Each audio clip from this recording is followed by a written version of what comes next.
同款嘛是拄则接收到上新的画面，总统蔡英文下早来到桃园来视察地方的建设，针对到咱的邦交国隔离巴士和咱的邦交可能无稳定，也有伊的博士论文的代志，拢有上新的回应。赶紧来听总统蔡英文上新的讲法。对啊，今天我们来见证这个桃园的这个捷运的这个建设的一个非常重要的里程碑哦。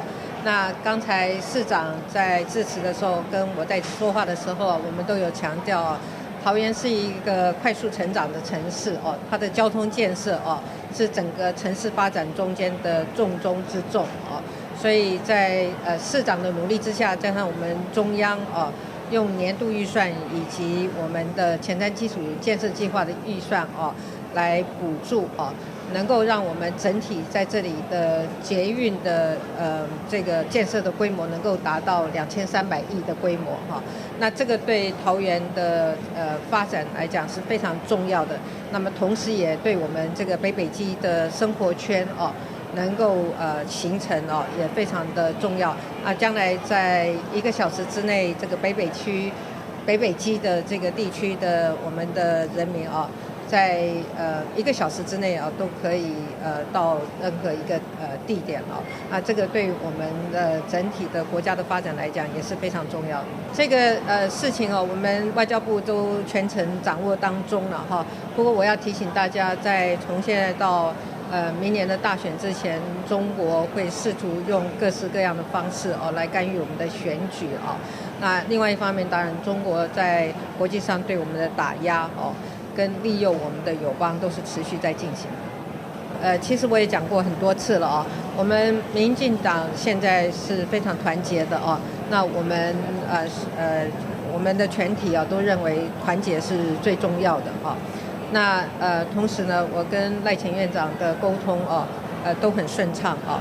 那至于我们的整体的规划跟这个将来的这个副手的人选哦，我们会在最适当的时候来跟大家报告，我们会提出最佳的人选。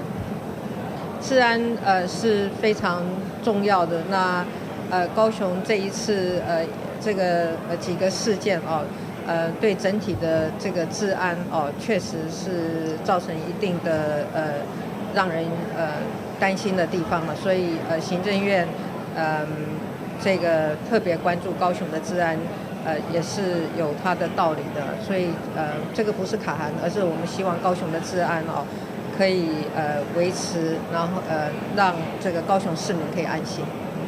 我觉得我还是一句话了哈，学位是真的，论文也是真的，那这个真的事情是假不了的。那么这个国民党的这样的操作哦。也让人想起过去也有些类似的这个情况了哈。但是选举选的是政见，对国家的愿景的规划等等哦，是应该是一个理性的抉择，而不是用这一些哦激进式抹黑的这个手法来做哦，这是对我们的选举文化是不好的。开箱文哦，你如果打开，大概里面都是公文了哈，但是或者是很多的不同的资料哦。那不过今天应该是我们921的这个一个很重要的日子哦。那所以我们也有一个开箱文，就是说就是我们的紧急应变包哦。那我也希望我们每个国民哦都要预备一个这个紧急应变包。那这个应变包里面有我们的基本的维持生存的这一些。这些东西包括我们的干粮啦、水啦、手电筒啦，还有基本的这个药物啊。那这些啊，我希望我们大家都应该有准备一个急救包了哈。那也能够按时每半年呢更换一次。